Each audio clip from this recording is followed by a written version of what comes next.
Hey guys, what's up? You know, I've been asked a lot about this.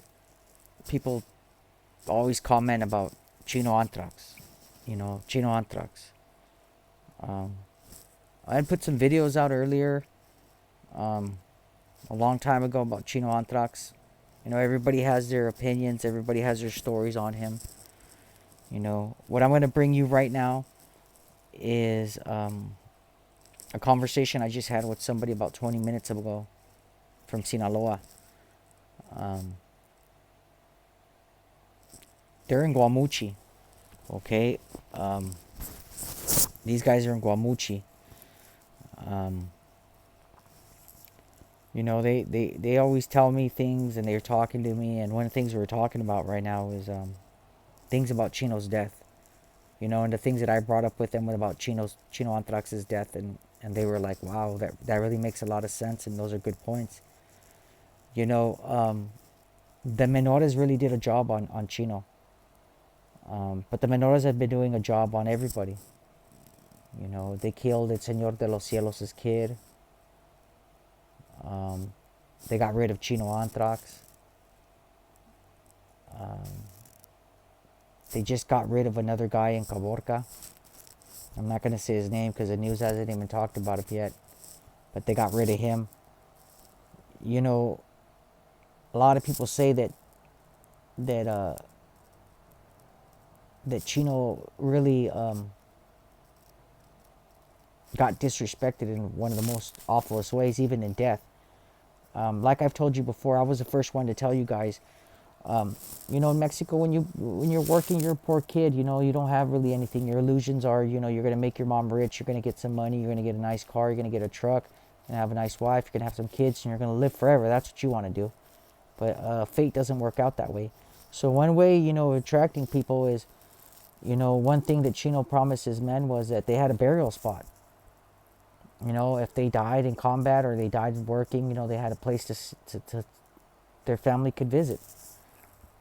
Nobody brings this up. I haven't heard one YouTuber or anybody else bringing this up, guys. Um, those 30 unmarked graves that Chino had bought, where are they? Nobody knows. Um, from my understanding, that they buried Chino in an unmarked grave. I don't know if it's unmarked. Um, from my understanding, they told me that they had two burials for him, a false one and a real one. The real one's where his body is really at. The false one's where everyone thinks his body's at. These are just something that someone told me from Guamuchi.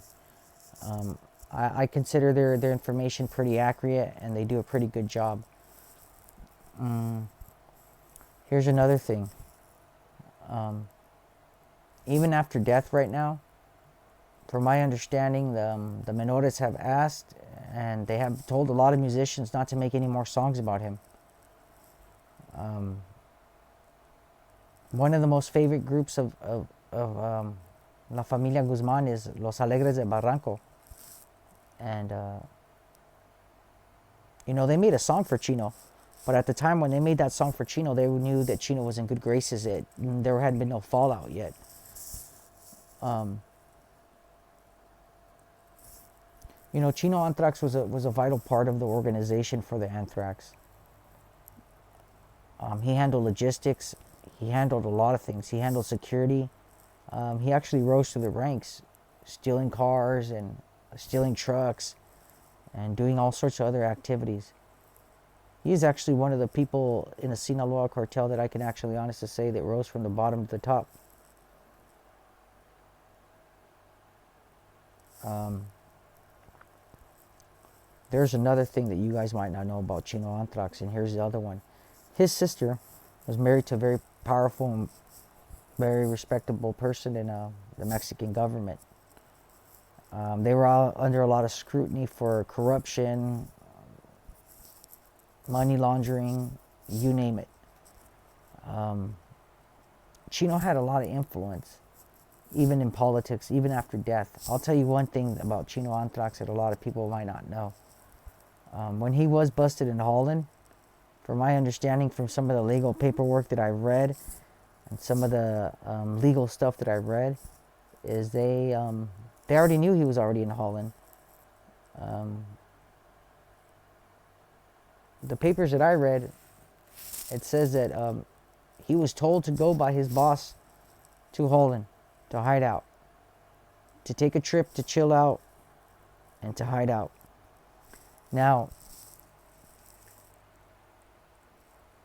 I've never been taught to call someone a rat unless I have paperwork or I've seen it with my own eyes. A lot of people call it Senora Rat.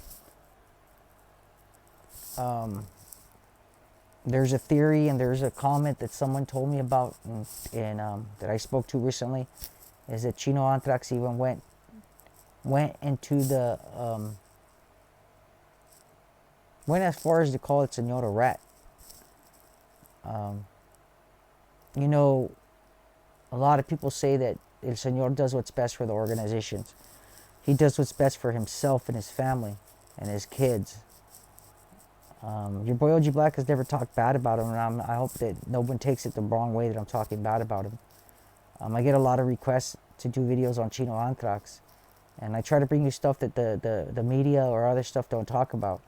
You know, about the 30 graves that he had bought, the fact that he looked so different in his death photo, the fact that his brother-in-law was a high-ranking Mexican politician, so was his brother-in-law, the fact that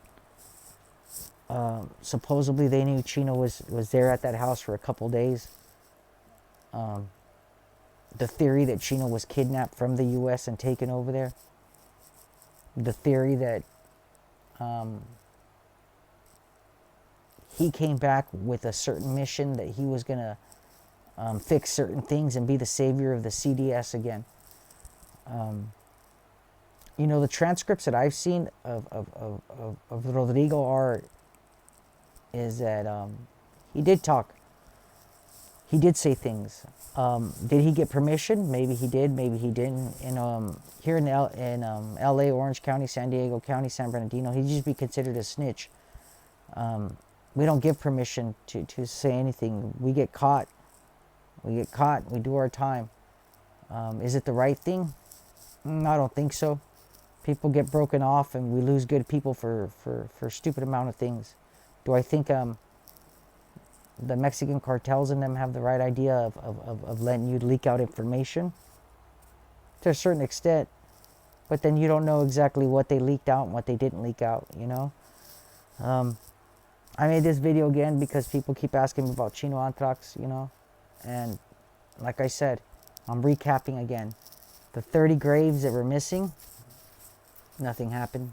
The unmarked grave, they said they buried him. People say that he's not even buried there, that he's taken somewhere else in the family plot. Here's the other thing that nobody talks about. Chino's kids. He's got kids. Who knows? You know, those kids are going to grow up and going to hear all the stories about their dad.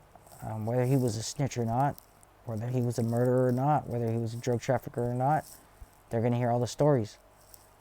You know, if someone kills my dad, you sure shells believe that I want their ass.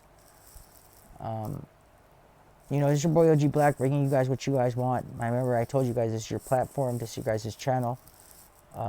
Check out my Patreon. I did a video today on my Patreon. I hope you guys enjoy it. I did it on Joe Morgan. And once again, I gave information that you're not going to find on social media or anywhere out there. I want you guys to know that, man.